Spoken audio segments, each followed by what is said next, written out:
ये रिश्ता का कहलाता है का मेकर्स कॉन्ट्रैक्ट में बड़ा बदलाव के लिए बना। जी हाँ, अरमान का किरदार निभावे वाला अभिनेता शहजादा धामी और रूही का रोल प्ले करे वाली अभिनेत्री प्रतीक्षा होनमुखे के निकलने के बाद मेकर्स कॉन्ट्रैक्ट में नया क्लॉज जोड़ले बना। ये बात का जानकारी रोहित पुरोहित खुदे देना हुआ।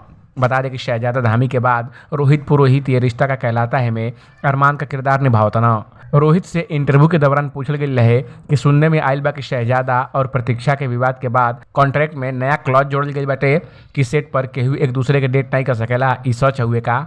एकरे जवाब में रोहित कहना, हाँ हम भी सुननी हाँ और ई क्लॉज हमारी कॉन्ट्रैक्ट में भी बाटे। आगे रोहित कहना, लेकिन एक क्लॉज के जोड़ले से कितना फायदा होई ई हमके नहीं के पता।